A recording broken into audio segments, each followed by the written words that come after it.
Welcome to the Mom and podcast. We're your hosts, Suzanne Kearns and Missy Stevens. We want to help you through everything that happens in the ellipses, from your professional life to your emotional health. You're a mom and so much more. Let's figure out what comes next together. So today we are welcoming Nancy Davis Kho, who is a speaker, author, and podcaster whose work has appeared in the Washington Post, San Francisco Chronicle, and NPR affiliate KQED. Nancy's book, The Thank You Project, Cultivating Happiness One Letter of Gratitude at a Time, was published by Running Press in December 2019. Nancy covers the years between being hip and breaking one at midlifemixtape.com and on the Midlife Mixtape podcast, available on all major podcast platforms. We're going to put all of that in our show notes later so you guys can look it up. Yes, and I would tell people to start immediately with the episode that released today. Yeah. The happiness, or not the happiness, the play. I want to play profession. That is amazing. He was, well, I don't want to start go. taking over the podcast now, but I loved that interview because how did I end up talking with a play specialist about death? It was such an interesting, meandering conversation that completely made sense in context. And I really appreciated how much, because honestly, a play expert, you're like, really? I mean, Right. What's your life like? And then I knew him, so I knew he's very sincere about what he does. And he does it because he thinks he really recognizes that, there's so much sadness, there's so much grief, we deserve to have that joy and fun as well. And so I really loved that conversation. I'm glad you guys liked that. He's hilarious. He is not a low energy person. Like, you cannot be a play professional. When he mentions at one point, I calm down by having dance parties at home in costume. I was like, yep, I see that for you. I get that you probably have Yeah, we have dance parties, but no costumes. Yeah, no, I can do costumes or I can do dance party. I can't do them at the same time. But no, that was a really fun episode. They're all great. And you started what, 3 years ago? 4 years ago almost. Wow. Yeah, 2017. Yep. Yeah. It was actually after my dad died in 2016, the end of 2016, and I was obviously kind of just knocked backwards for a while. And I've always liked technology. I worked from a very early age in software and high tech, and I like learning new technology. And at some point after Dad died, I thought, I've got to do something. I've got to have something to learn. That's how I'm going to get myself out of this funk that I can't get out of. So I signed up for a podcasting boot camp at UC Berkeley. And it was this terrifying 2-day boot camp where they were like, here's a microphone. By tomorrow afternoon, you're going to have an episode online and available to people. And it really was that intense.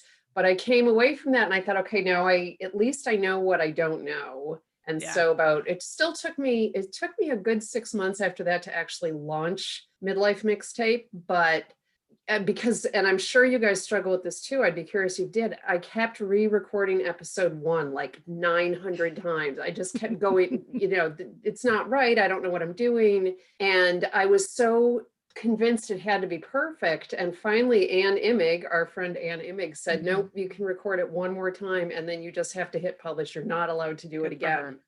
Yes. So I can't go. I've never gone back and listened to episode 1. I never will, because I'm sure it would drive me crazy now, but I couldn't. You can't improve if you don't get started. And so I was really grateful to Anne for just kind of cutting me off. And, I love it. I absolutely, 4 years in, I just love having the conversations. I feel so lucky to have access to people. I'm always, when someone says they'll come on the show, I'm like, you will? That's crazy. It's really cool. So I love it. I don't know when I'll ever stop, because there's just, I talk to people about what they like about being in the middle years, and everybody has a different take on it, and an interesting take. And I don't try to sugarcoat anything. So there are some hard parts of it, obviously, of being in midlife. I've already mentioned losing my dad, and a lot of us, face real challenges at this phase of our lives, but there's always something redeeming about it. And that's what I love getting to, people who realize that that this is the time. If they're going to change their career, they have to do it now, or they have always been interested in this other thing and now they're going to give it a go. And so I love it. I'm so glad you guys are podcasting. Yes. And we have you to thank for that inspiration. Yeah, and we wouldn't be doing it if Suzanne hadn't said, we're just doing it. Because I Yes. would still be re-recording episode 1 for sure. And Oh yeah, Suzanne, you had asked us about that episode 1. We really just kind of played around. We did one thing where we just kind of talked for an hour just to get used to talking. And then we Right. started with like a 3-minute episode, and then we did like a 5-minute episode, and then we just did it. And I Yeah. don't think we re-recorded anything. no. And maybe we should have, but we didn't. You had mentioned that you were in technology before, and that kind of helped you out. Kind of what has been your meandering path into midlife, and how all those things play off each other?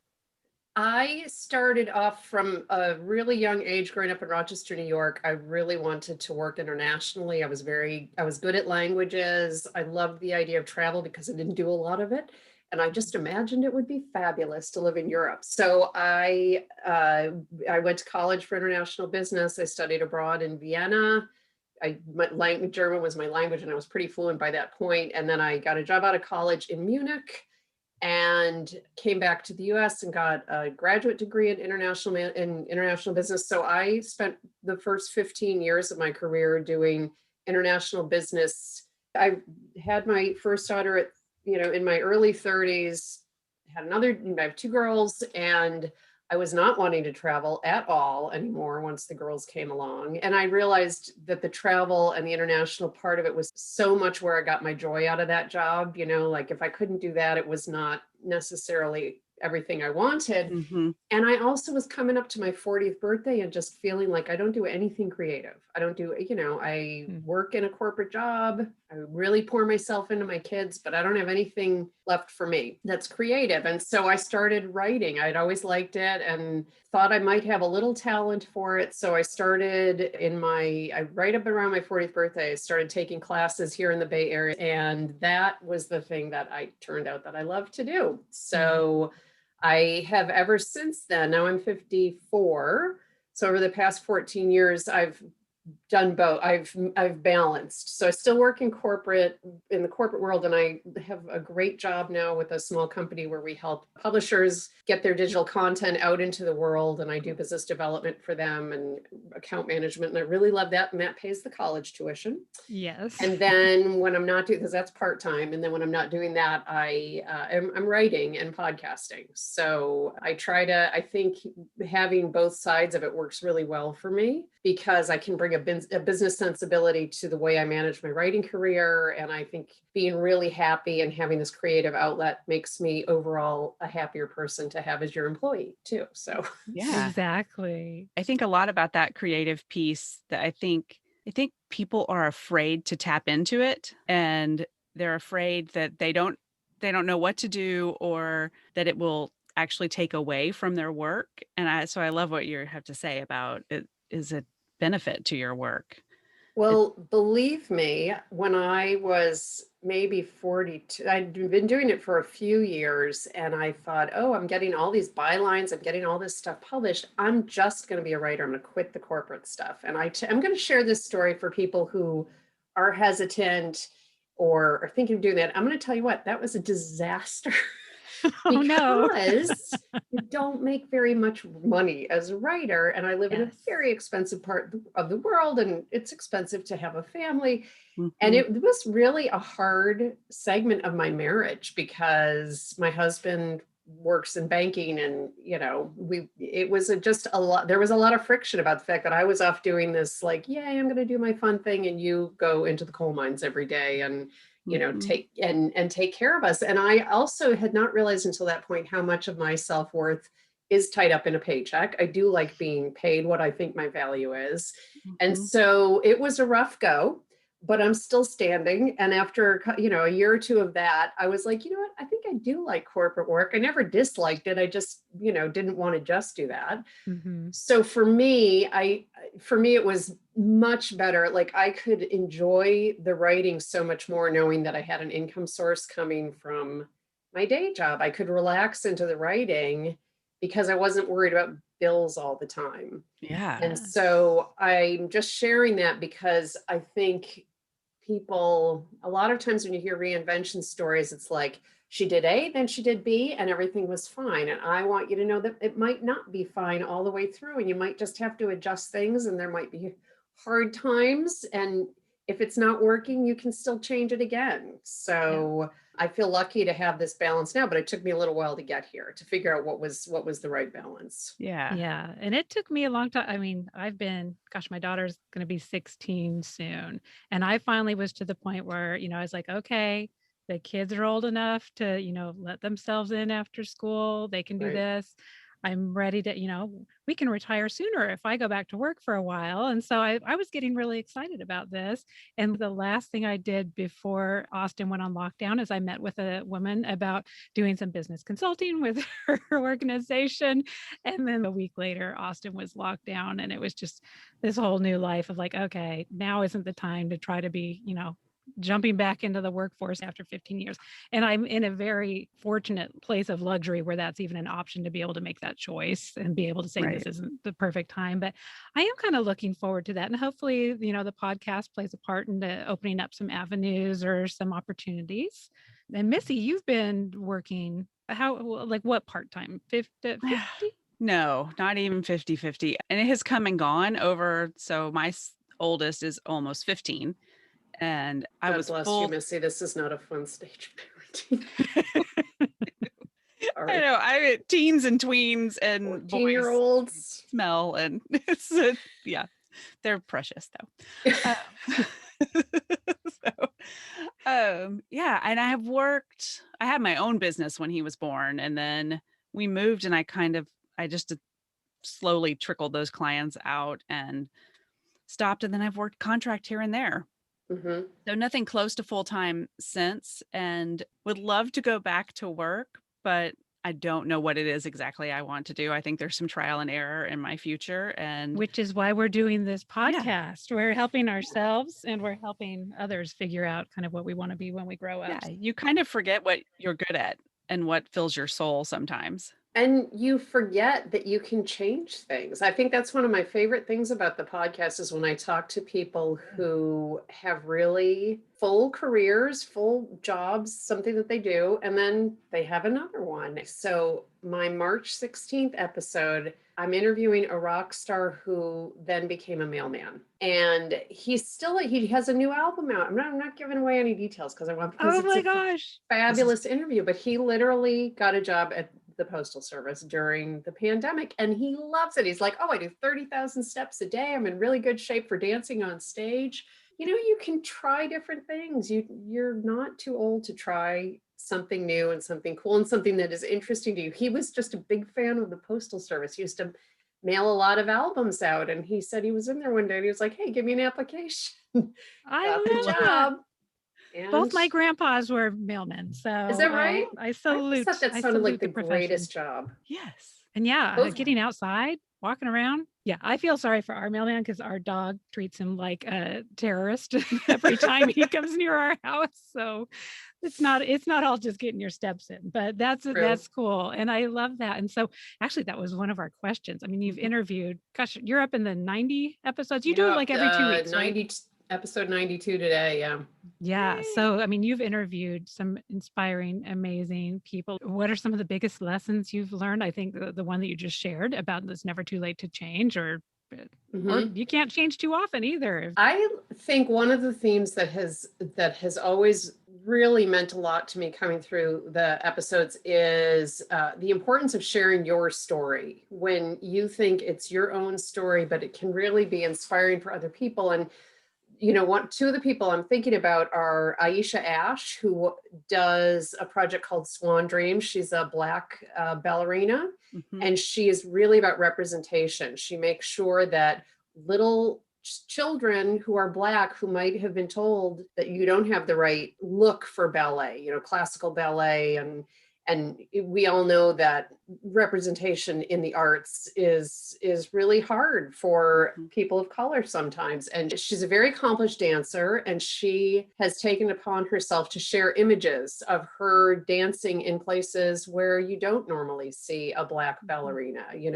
She's actually from the same city where I grew up. She's from Rochester. So I love her Swan Dreams project. I was really honored to amplify the story that she had to share. And it's that kind of representation and inspiration that I think you can do at midlife. The other one, outdoor Afro founder Rue Mapp was on my show, and she's amazing. And she's all about representation of Black people on the trails, and getting people out there. And one of the things that she said that really stuck with me was about taking school kids to a beach to have them clean up, on Earth Day. And she said, have those kids ever played on that beach? Like, if you want to build a community that is supportive of conservation and of the outdoors, make sure they engage in it in a positive way. And she has created this organization that really tries to get people of color out on the trails, out camping, doing all this stuff. And of course, there are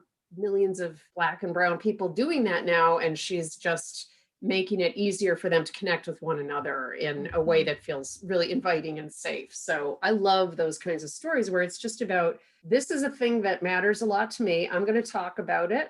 And by doing that, either I pull you into this story with me, or I encourage you to tell your own or to find your own thing. So I do think that one of the opportunities and maybe obligations that we have at midlife is to figure out what that thing is, share that story, share that inspiration with others, because it just creates a ripple effect. Yes. And I love that you are using your platform to amplify people who are making a difference, and also your own advocacy work. So I thanked you for inspiring us with the podcast. But I got to say, there was a discussion at one of the Mom 2 conferences. As the very first time, I don't even know if we officially met. I think I was just sitting in your general vicinity, Were we wearing eavesdropping. matching clothes? Because that's happened. No, You and I have run the into one a before that. conference It was wearing the one same before shirt. we had the matching shirts. Yeah, that was cute. We'll have to post a picture of that in the show notes.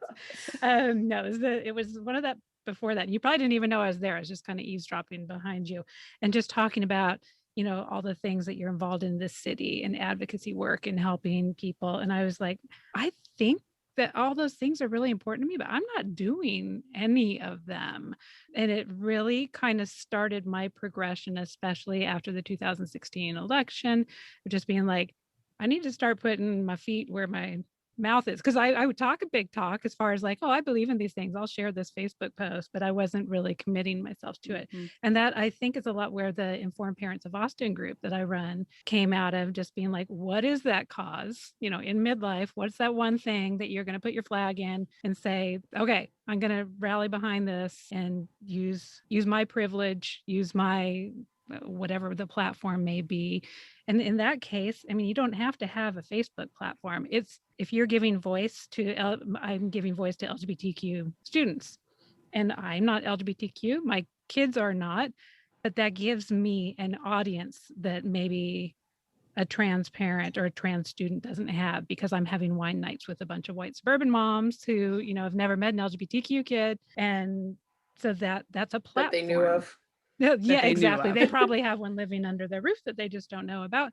But anyway, so as we kind of talk about that, I mean, you have a big platform with a podcast. We've got this podcast, but a platform doesn't have to be something that you broadcast or that you post online. It can just be the conversations that you have at a dinner party, or that you have with a group of people that aren't necessarily exposed to, a swan dreams type of story. So everybody has a platform.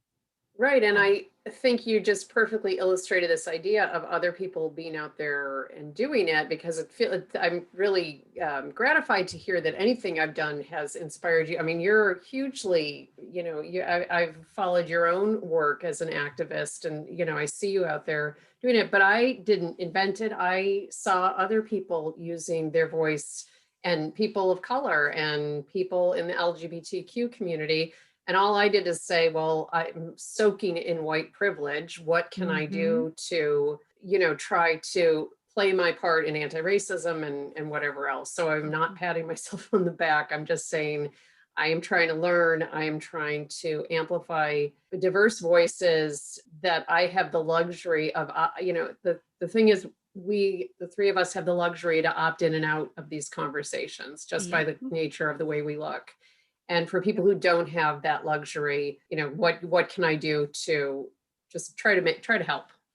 Yeah. And I think something you said that I hope everyone takes away from this is, you can amplify something, you can be an activist for it without that being your job. I think a lot of times maybe it's generational. The generation before us, I feel like you had a job and that was your job and that was what you did. And the idea of hopping around and doing different things didn't really occur. And now for years I would watch people doing amazing things. And in my mind, that's what they did. And it wasn't until I started looking into it more and realizing they have a day job or they have several other causes. You're not limited to what you can be involved in and what you care about and what you can make a difference in. And midlife is a great time to start branching into all of that. It's such a good point, Missy. And one of my favorite organizations is called SURJ, Stand Up for Racial Justice, so SURJ. And what I love about them, they have really good programming, anti-racism lectures and just all kinds of really good programs that you can learn more about these issues so you can feel informed. But what I love is they have action hours. So if you've got an hour during the week, you can log on, it's a Zoom call, and they're like, okay, everybody, now we're all going to write to our senators and tell them that incarceration of juveniles in California court needs Oh, I to love start, or that. whatever the issue is. And they give you a link and everybody, and then they're like, okay, come back now for the next 20 minutes. We're going to call our senators and tell them that ICE reform, whatever the issue is. And they have it so organized and so lined up. And what I love, of course, is I'm looking at the faces of all these people making the calls, and it is designed to encourage white people to stand up for racial justice, but it's a multicultural group and all ages and people calling in from all over. And I think for me, in my whatever, I don't know if I can't characterize myself as an activist. I don't think I do enough, but in the work that I try to do in that regard, one of the things that I get out of it is that reminder when I do, it's really hard to look at Twitter or read the paper and not think about the divisions and think about how everything's so awful. But then I get on a call like that, I'm like, there's people from all over the place who feel the same way that I do. There's people from all over the place who, think that Indigenous rights are important or whatever it is. Mm-hmm. So I feel really buoyed every time I do one of their action hours. I feel like after an hour, like, okay, I've done my little bit for this week. And I always learn about stuff I had no idea about too. So. And it always feels good to not be alone. Well, and yeah, we'll definitely link to all the groups that you've mentioned, but I think that's really wonderful for people to have access to these groups where things are just ready to be done. Because a lot of people just don't know what they don't know. They don't know how to start. They just need someone to tell them exactly what to do and when to do it, and they'll be there. Yeah, I think people want to be helpful, but they need to be told how. Right. And that's what this group has really figured out. And that's part of what I think we all need to learn too, is that our job is to listen. I always think about like the example of these groups going into communities and being like, we're going to make matching t-shirts and we are going to build you whatever it is with this house. But that's whatever not we've really... decided you need. Yeah, whatever we've decided would make you look more like us. You need that thing, instead of saying what in your community could be a sustainable thing that it helps you in the long term. And what do you really need? And do you even want us to do it? Like Right. Maybe you don't want a group of people in matching t-shirts to do it. Right. And with racial issues, I think we need to learn to listen to people who are living an experience that we have not lived. We can't go in and help them and say, "Oh, I think you need this." It's great to have an organization saying, we know what's needed and here's how you can do it. Right. Now, speaking of 1 hour, we've already taken half your time and we geez. have not gotten to the thank you project yet. Okay, so for people who are watching this on YouTube, just look how gorgeous this is. It is a gorgeous Who book. designed this book for you? Amanda Richardson from Running Press. And I cried when I got that book because I had seen the cover. I knew pretty much what the cover was going to look like, but which is so, it's all about gratitude letters. So the idea of the envelope with the bouquet coming out, I loved that. But when I opened the end papers and saw how gorgeous they are, Yes, they're just great. And then the there I am. I almost put on that sweater, and then I remembered I do have more than one sweater. And then the cassette tape drawings that are in the book too. Amanda did those, and I just felt super lucky. Running Press did such an amazing job because it's really a pretty book. Yeah, it is. Oh, here we go. Helps. It's got shelf appeal. Yes, there's my mixtapes. I have one at the end of every chapter because that's just how my brain is wired, as you can tell. I love that. I love this. Just the whole concept of thank you letters. I think it is something that generationally, I mean, I remember my mom forcing me to sit down and like write thank you letters. And I Mhm. think that a lot of us have negative connotations of like this forced, like kind of formal, you only do it if someone gives you something that you can hold in your hand type of thing or for a special occasion. But this idea of showing gratitude and cultivating this happiness for so many intangible things, Mhm. letters to people who you never end up actually sending them to, or you're not even able to send them to if they've passed. And so tell us a little bit more about what inspired this and how it's impacted you and your life and readers. Well, first of all, let me tell you, I feel the same way about thank you notes. I had to write them growing up. I never had this warm, fuzzy feeling about them. And my family celebrates Christmas. My youngest daughter's birthday is Christmas Day, and she always gets her thank you notes done faster than her mother because I'm still like, oh, I've got to write this whole list. But what I talk about in the book is gratitude letters. And the way I define the difference is that, the thank you note is kind of that performative, thanks for the shirt. I love it. See you soon. But a gratitude letter is different because it's a lot deeper and more personal. And the funny thing is though, that even that though you're sending it to another person, it's really about you. So I found out about the power of gratitude letters the year I was turning 50, so 2016. I decided I was going to write 50 letters that year to someone who had helped, shaped, or inspired me. That was the only rubric I had. I was not allowed to expect a reaction because nobody asked me to write a thank you letter. Mhm. So I was like, I have to let go of the outcome. I'm just about sending these letters. And I wanted them to be 1 page long. That was the only thing really that I knew. And come to find out, I changed the way that I look at the world around me that year because every week I wrote my letters on Friday, and every week I would sit down having spent a full week thinking about what would go in the letter. So I would pick someone like my friend Maria, who I met my first day of college. And all week long, I would think, well, what am I going to put in the letter to Maria? Well, how did she help me? And I would think about those things. How did she shape me? How did she inspire me? And by the time I sat down to write, I just had so much positive association percolating around in my head. And I would have had the chance to think about these great memories and feel so lucky to know her. And in writing the book, which is a blueprint for readers for how to do this themselves, it's not a collection of my letters because you guys don't know Maria. You don't care what I wrote to Maria, but I'm kind of I interested. learned No, she sounds great.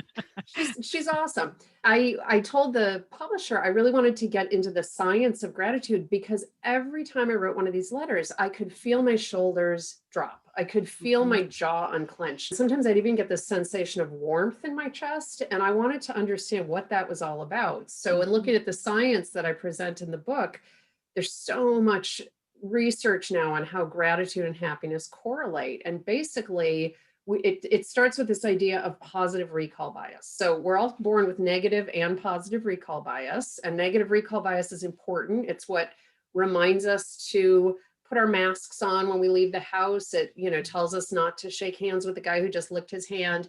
It's the thing that triggers your fight or flight. It Yeah. conditions you to look for scary bad things around you, and we all need that. But the problem is if that's the only thing you're doing, if you wake up every day just saying, what's going to get me today? And what Mhm. researchers found is that the way to counteract that most effectively is not to ignore it, not to pretend it's not there, but just to cultivate your positive recall bias, which is, as you would guess, the tendency to notice positive things around you. So, dumb Nancy, I didn't realize this is what I was doing, but sure enough, every week I'd be like, let me think of good things that Maria did for me. Let me think of good things that my AP English teacher did for me. And you literally rewire your brain in that kind of thinking. You make it more efficient for your brain to go to the positive things around you rather than the negative things around you. So you mentioned the fact that some of the letters I wrote but didn't send, I'd gotten through about, half my, I guess probably about 25 letters. And it was clear to me that all those good, positive, warm feelings I was getting came when I wrote the letter. It wasn't in the response, right? I mean, I Mhm. did get really nice responses, and I'm happy to talk about that. But it was like I'd sign the letter and I'd be like, oh my God, I know this great person. I'm so connected. I'm not alone in the world. This is somebody else who's on my team. before they ever read it. So then I thought, oh, so I could write letters to people who have helped, shaped, and inspired me, but not send it because I'll still get the benefit. So then that was when I wrote to some ex-boyfriends, because even if there are people who we're not in contact with now, they may have taught us something really important. Yeah. And I wrote to a really terrible boss of mine who I didn't want to ever be in touch with again, but who had made me a much better manager because he was horrible. And I just wanted, like, what would he do? I'll do the opposite. And then I was like, wait, now it doesn't even need to be people, because now my positive recall bias was really firing.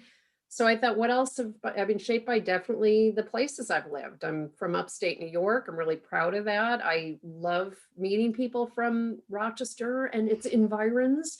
So I wrote a letter to Rochester. I've lived in Oakland for 23 years. So I wrote a letter to the city of Oakland, and then I was writing to hobbies. And so it just got to be really fun to think about all of these things that make up the person I am, all of these influences that make me unique. And then the last letter that I recommend writing in the book is to yourself, because however many letters you write, you certainly don't need to write 50, but whatever you decide to do, you get this perspective in doing it that you've done a pretty good job. First of all, you've done a good job assembling people around you because you've just taken the time to identify all those people.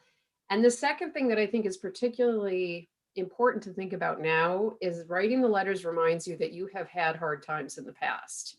You have overcome, you have had really things happen to you in the past, maybe not as bad as the pandemic, but you've definitely had bad things happen. Mhm. And there have been people who helped you at those junctures. So as you're going through the pandemic now, it's a reminder that you've gotten over stuff like this in the past and that you're not alone. So this book came out December 2019. And I did not mean to write a book that would be so, I think, useful during a global pandemic, but that's where we are, because I do think it is a helpful way to regain some perspective during a dark time. Yeah. Definitely. Yeah. I'm so moved by that concept. And I'm always fascinated with the idea of rewiring your brain. And I didn't really and I still don't fully understand that. I'm not a neuroscientist. And it's amazing that it's like pathways in our head and we take the easiest one. And Mm-hmm. so if it's easiest for you to think what's going to eat me today or who's going to sneeze on me and give me COVID today, that's where you go, and you have to practice, and it's hard work, but you can change, and that's a generational benefit. If I change that now, I'm helping change that for my kids and their kids, and that's fascinating to me. And the idea that you can do it in this, like, well, as a writer, I love the idea of the writing, but you can do it in a way that you see that benefit. Like, you saw it within how many letters do you think? I mean, it was apparent. I mean, I'm surely by the second letter, I wrote my mom first and my dad. And by the second letter, I was like, what is this weird thing that keeps happening to me? I've only written Uh-huh. 2 letters, but I can tell this is going to be a good thing, to do. I did mine on Friday afternoons, and I really looked forward to Friday afternoon. That was kind of how I made my demarcation between the work week and the weekend. And I really looked forward to it from very early on. Yeah. It's such an important point that it's not necessarily about the recipient, it's about doing it for yourself. But I do think we can't lose sight of the fact that I'm sure that those letters were probably could have been a very big highlight of someone's Can I show my show and tell since we're on video? I've got it right yes. here. When my dad got his letter, he framed it and hung it over his desk. Oh, And it was, I mean, my dad was like that end of the scale. I had other people who were like, hey, thanks for the letter. But this was cute, and I talk about in the opening scene of the book. So I sent that to him January 2016. My dad was 81. And 6 months later, I'm sitting at his desk under that letter writing his eulogy because he died very suddenly. He was given a cancer diagnosis and was gone 6 weeks later. And Wow. we had no idea that was coming. No. And it meant so much to me that my dad had this letter for 6 months to sit and reread and to let him absorb it, because you don't know when the people you love are going to go. And No. so it was really helpful to me as we went through his final weeks to know that I didn't have to explain any of that to him. He knew exactly how I felt about him. So, yeah. there's a real sense of completion, I think, that can come with some of these letters. But I was going to say about the teaching, Miss, you brought up such a good point about teaching the next generation. Some of my favorite audiences to talk to about this book with are school kids. And I've done this now, I've done quite a few Zoom presentations with middle schoolers and Yeah. I guess mostly middle schoolers, a high school group too, but they get it.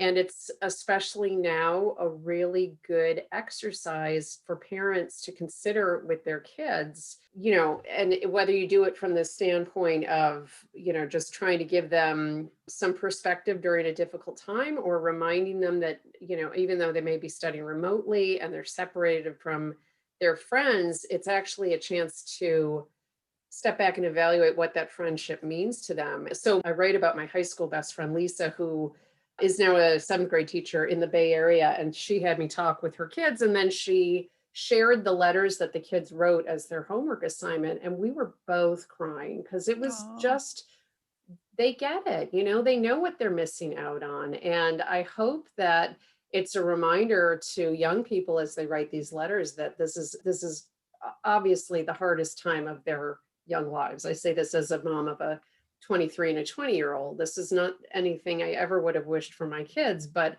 I Mhm. know that moving through this with a sense of gratitude and a tenacious belief that there are still good things in the midst of a bad time, that serves them long term. I mean, believe me, I wish I could have figured out how to write these letters on my 30th birthday, not my 50th. I think I would have had a better span of 20 years there. So anything we can do to help our kids. And if writing letters feels like another homework assignment that they don't Right. need, there's lots of ways to get their kid, keep a gratitude journal. I use this one all the time. Just stop and think of 3 good things you have right now. The Mhm. roof over your head. I get to look at Missy and Suzanne during the middle of my workday, which is awesome. And I totally forgot I had this shirt until today when I was like, I gotta be on Real camera. So close. those are 3 good things. And I just reminded my brain that that's the right way to go. So it can be as simple as just, before you fall asleep at night, think of your 3 good things, and you're already doing some of the heavy lifting that rewires your perceptions to see the positive things around you. Have you come across people who are gratitude resistant and helped them find their way to living like that? I'm thinking of a particular child in my household. And Do you if Is need it me I the to edit that part 14-year-old? out? Is it the 14-year-old? Um, who might be like, I mean, I know he wouldn't write a letter and I know he's not ungrateful, but the yeah. idea of putting it into practice, he might throw up some stop signs. Well, I would say that to me, the research is very convincing. And I mean, Good. I'm a kind of a skeptical person. I chalk it up to my New York heritage. I Mhm. need to read things. I need to understand how things work. One of the things I always say though is just try it. Just write a letter. Just try and see how it makes you feel. And throughout the book, I say, this is how I did it. I interviewed a few other people who had done similar kinds of projects just to give a range of Yeah. frameworks for readers to choose from. But you're in charge of your own project. In fact, there's research that suggests that if you write one thank you letter to someone and deliver it by hand, your happiness levels are measurably higher for a full month. So I didn't really Oh, need to do it every week. I could have just done one a month for 4 years and really stretched it out. So I just encourage people to give it a try. I think one of the hesitations that I hear most often is, well, it's easy for you, you're a writer. You know how to write a good Mhm. letter. And that's hopefully true. I mean, I did write to my AP English teacher for a reason. I think I'm a pretty good writer. But what I always say is your friend chose you. They want to hear from you, whoever you are, the authentic voice that is yours. And the other thing is, have you ever gotten a letter that says, you are so important to me? This is something I learned from you. You may not realize it, but you inspired me when I look forward to every time you tell me, and maybe they did the wrong, like they put an apostrophe in the wrong place, as the person be like, screw that. I hate that letter. It's a No, great letter, but it just lost all my worth God, they because used the it wrong was form of there. I'm yeah. out. Then don't be friends with that person. Don't send a letter to that person. So I just really encourage people to be authentic. And remember, if you feel uncomfortable, you don't have to send the letter. I do encourage people to send as many letters as they feel comfortable with. One of the studies that I really thought was interesting was that sociologists found that people tend to overestimate how awkward they will feel sending the letter, and they underestimate how much the recipient will like getting it. And especially now when we are literally trapped in our homes, not seeing anybody, how much would it mean to open your mailbox and get a physical piece of paper that says, you are so cool, you are really great, and I miss you, and I can't wait to see you after this is all over. It's like an existential boost that every person on the planet needs right now. So I Yes. really encourage folks who are listening and thinking about doing this to put the letter in the mail and give that gift to your friend or your family member or your city. Well, I guess you can't send it to your city. I did get to read my Oakland letter to the mayor of Oakland. Somebody arranged that. It was a big That's so deal. special. I had to cut out the paragraph where I complained about the potholes. I didn't feel like that was polite. I don't know. I think maybe they need to hear that. They probably need to know. She Yeah. lives near me. She lives near me. She knows from the potholes. We're driving the same I love it. potholes. Oh my gosh, that's so funny. Okay. Well, we're going to be doing more and more thank you oriented things in our mom and community on Facebook. We are going to have Thank You Thursdays where we'll be reminding people of, and probably just replaying little clips of this episode within there every Thursday, Yeah. because it is one of those things. I think you'll come away from listening to this being like, yeah, I'm going to go write all the thank you notes. And then you're like, oh, I had to make lunch, and then I got to do this, and then I got to do this. And you kind of forget about it. And I think that having a weekly reminder in that group to go do it will hopefully increase the chances of people actually taking the lessons Yeah. learned. I hope And there's so. research, folks. It's not just us saying it. It's Science. research. Hashtag science. Don't It's not argue with woo-woo. science. And wear your mask. But I just realized, Nancy, we forgot to tell you we do a segment called Look, Listen, Learn. So you can think about this for a second. I'm sure you've looked and listened to it and learned a ton of things. Well, no. Okay. It can be Okay, like your favorite song this week. Or Yeah. It can just be, a favorite song Wait. or artist. I mean, that's your specialty, but you don't have Okay. to start. We'll have Missy Okay. start. Okay. Mhm. So is go. anything that you've been either reading or watching that you've really liked this week, or listening to that you've liked this week? Okay. And am I limited to one? Because now that you're giving me the opportunity. Mm-mm. Okay. So I'm going to give you one of each. Okay. Oh, Look, awesome. my husband is half Chinese. And so we have started watching Warrior on HBO, which is a Kung Fu series set in Chinatown, 1878 in San Francisco. And it's fantastic not watching. I mean, the series is really good, but it's really fun watching my husband watch it because he's like, which song do you think I'd be in? And then he's like doing his Kung Fu moves. So he is like, we are starting season 2 tonight because we made him take a week off because he was getting a little over the top. But it's really good. It's No more very Kung Fu in the stylized. house. Like, I've stop never kicking even at heard me. of that. Okay. We're putting Yeah, that in the it's show notes for sure. well, we're watching it. My 23-year-old is living with us. She's working and living at home, and it's both violent and sexy. So during the violent scenes, I have the blanket over my head, and when the sex scenes come on, she puts it over hers. So not for the kids, but it's good. The cast is really great. That's Look.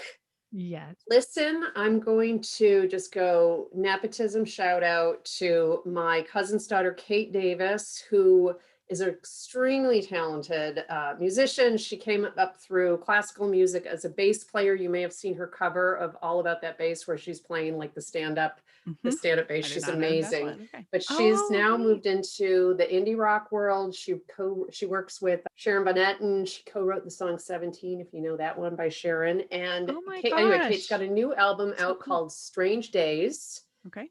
And it's fabulous. I've got it spinning on my turntable upstairs. So I would be promoting Kate Davis, Strange Days, even if we weren't related. She's really quite great. Okay. And I'll then listen to that. Learn.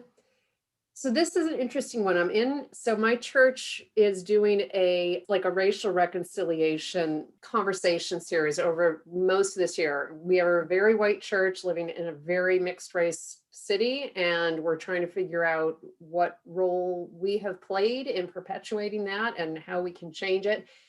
And I'm reading a book called Waking Up White by Debbie Irving. I'm hesitating a little bit. I'm finding so much in that book that feels familiar to me. White parents, relatively well-to-do family, and it's just her journey of waking up to all the ways in which she was privileged. And so I'm recommending it, but I also recognize that there are so many really great Black writers who are writing about racism and anti-racism work right now. And to purchase a book by a white writer on that subject can feel really like just perpetuating the whole system. And I've really been trying to listen to that. And so, I mean, there's a million books you should read by Black writers, like Caste by Isabel Wilkerson, Austin. Oh, I just Channing. finished that. So good. Oh my God, wonderful book. Austin Channing Brown's writing on this is great. But at the same time, I feel like the fact that I do relate to the author is why it's hitting me so hard. So I would just say Waking Up White is a really great book to read, but definitely go buy 2 or 3 books by Black writers on the same topic, please, if you're going to do that. How'd I do? That was You knocked it out of the park. You're way better than mine. In fact, I left one of my visuals for mine. So Missy, you go. I'm going to go grab off my nightstand the visual for one of mine while you're talking about yours. One sec. You're killing me. I don't have any visuals for mine. Let's do this. I'm curious. Visual. I'm curious if Suzanne's seen this. We haven't got to talk about it, but In and of Itself. Have you seen that on Netflix? What I know I'm supposed to watch that. I can't, so far we've been stuck with Warrior. I can't watch anything else, but I've heard that's great.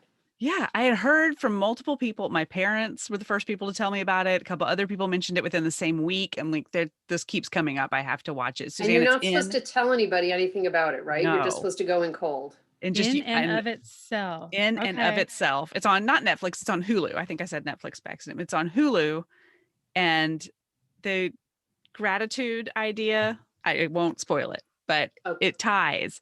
And so that wasn't what I was going to talk about this week, but the whole time you were talking, it kept popping in my head. And so I don't want to spoil it, but I want to say, go watch it. You will start it and you will think, what am I watching? I mean, Mark and I sat down and my parents told us nothing about it. They just said, watch it. And I knew it was a stage production. That doesn't spoil anything. So I knew that much. So I wasn't surprised that it was a stage production, but I still was like, what is happening here? And by the end, all I wanted was to be in the theater for one of the productions. Right. I think it must be the most amazing experience. And so there's a little bit of magic and a little bit of gratefulness and a little bit, you got to watch it. I am so confused right now. Okay. Oh, it's confusing because I can't tell you anything about it, but I'm telling you, especially if you're interested in the concept of gratitude, just watch it. Okay. Yeah. It's weird and fun and it ends and you're like, oh, okay. Suzanne, should we watch it together and then we can tweet? What the heck is happening? What watch this for? You know what? Missy and I are going to be live tweeting a show this weekend. What's it called? Oh, shoot. Now I can't remember. It's about the dark side of personality tests because our first couple months of episodes have been very much about identity and really delving into who are you and, using the Enneagram, and we did Strengths Finder. We had not got to Myers-Briggs. Persona. That's what it's called. Persona. The show is all about Myers-Briggs and the dark side of personality tests. And Missy and I were like, oh my God. But yeah, it's basically when it's not that it's a dark thing to look into yourself and use it as a personal guide, but it's when employers start to use it. Oh, interesting. To make hiring decisions and how that can impact racially, very income-wise inequities. So it is interesting. So we're going to live tweet that and then maybe get someone to come talk to us about Myers-Briggs. But, I was going to talk about, and I'll have to save this for next week. I was going to talk about my learnings about how bad I am at bird feeding. I got really enthusiastic about helping birds during the freeze. Like I was drilling holes in a log, putting peanut butter in it because I read that, and I didn't have any bird seed, that's what birds need. But then I guess birds need to know that there's a feeder there to actually come and look for food. So I set up this whole feeding station, and now my kids make fun of me because the birds literally go anywhere but my multi-$100 feeding station. Well, what are you supposed to do? Get a neon sign or something? I mean, what's the? They'll find it. they splash in the bird baths. And then I'm like, look up. And then my husband sent me a picture yesterday of a bird sitting on his windowsill of his office, just like looking at him. I'm like, I hate you. I hate you. And now, yeah, I'm the joke of the family now. Have the squirrels found it? No, because that's the whole thing. It's a squirrel-proof pole with a squirrel-proof feeder. That's hard to say. And so I was really proud of myself. I will just share pictures and stuff of this in the group. Ours is supposed to be squirrel proof, and literally, I mean, they don't have anything else to do. This is their whole job, and they have figured out at times. We went out one morning and they had unscrewed it. It's supposed to be squirrel proof. They had somehow gotten under the baffle, unscrewed it. It was on the ground, completely empty, no food left. See, Now, this I think time they've left it alone. But the squirrel may know that this is an impossible setup because the squirrel who lives in our owl house, I'm really great with birds. I made an owl house that a squirrel lives in.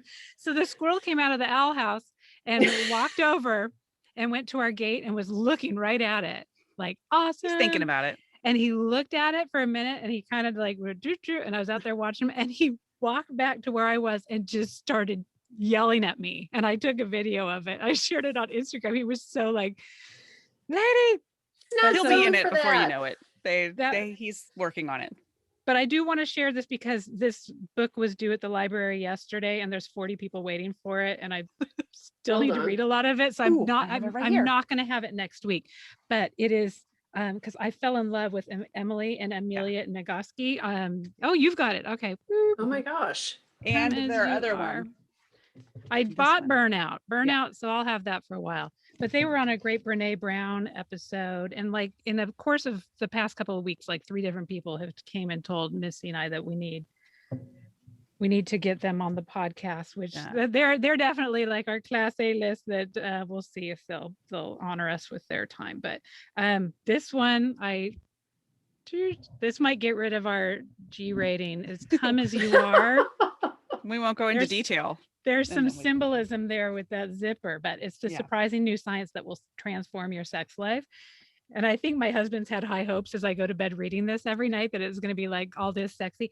It is. I'm halfway through it and it is all just about the brain science of like desire or lack of desire.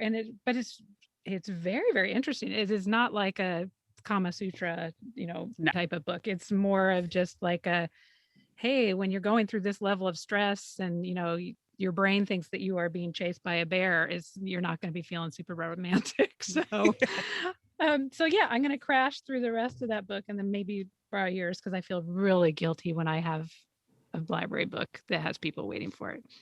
And then Burnout. Yeah. Boop, boop, boop. That'll be my next Both of one. these have come up like in multiple circles and from different friends. Again, kind of like in and of itself, like over the course of a week, I heard about each of these several times. And I thought, well, that's a sign. And they're twin on your show so I can listen. I know. Yeah. You know what? I want to be there when you lose your G rating. A little warning before that episode. Yeah, exactly. Okay. So yes, that is what I am looking at. And I am the opposite of learning about bird feeding this week. But I think that is it. We've used up. We went over your time. I'm sorry. We did. Thank you. Why would I hang up on you guys? I'm like, no, let's keep talking. You know what, Missy, and we will, like, after we go bye and say our goodbyes, like, we'll sit here for like another 40 minutes. We should just air the 40 minutes we do after shows. That's what we should save for like our Patreon people. I would, I'm coming up obviously to my 100th episode, I guess, because I'm every 2 weeks. So I guess it'll be in May or June. And I was thinking that would be funny to go through and pull out because I edit my interviews pretty closely. Yeah. So there's a lot of stuff on the cutting room floor. Yeah, you'll be disappointed in my level of cutting. We keep it pretty true to how it actually happened. So I don't think you need to touch this interview. You guys sounded good. It's perfect. We're just gonna hit publish. Just going. There we go. But it was great to see you, Bo. It was so good to see you. So good to see you, and so appreciate you taking the time out of your busy schedule with everything you do. And congratulations! I saw you in the New York. Was it the New York Times this weekend? Yeah. For the Thank You project. In the at-home section, they did a writer did a piece on how to write a gratitude letter, and she quoted me. And she sat in on I do a lot of virtual presentations. If anybody needs a speaker for your organization, call me. And she'd sat in on one of those and used some of what I said in the article. And I hope that people will read it. And that's all I want. I just want people to send letters, I mean, Yep. look at how lucky I was sending this letter to my dad and having I him know. read it at the right time. Yeah. May everybody find themselves in a situation not where the stakes are so high, but where Right. they've had a chance to express themselves really fully. I Yeah. think, that seals the deal for me. I'm doing it. And I Good, have been good. doing it actually. So, but I really, really appreciate you bringing that to the forefront and reminding us to have a little more gratitude and share that gratitude with others. And so, Yes. where are the best places for people to find you? The best place to go is daviskho.com, DAVISKHO.com. And from there, you can get all the information about the book and you can get to the podcast. The podcast is on Midlife Mixtape Podcast is available anywhere, but it's if you start at daviskho.com, you will find it. Perfect. Wonderful. Well, thank you so much. Great to see Okay. you guys. Good to see you too. Thank Right. you so much. Thank you. you. Thank you so much for joining us for the Mom and podcast. We hope you enjoyed the show today. And if you know someone else who could benefit from today's episode, be sure to share it with them. Also, please subscribe and rate us wherever you listen to podcasts. You can find links to all the things we discussed today in the show notes over at our website, momandpodcast.com, with the AND spelled out. In between shows, you can find us at the socials, including our private Mom and Community Facebook group. You can find links to the group, all of our socials, and our questions and comments section over at our website, momandpodcast.com. Thank you so much for your support. We appreciate you so much. Now go out there and make your ellipses count.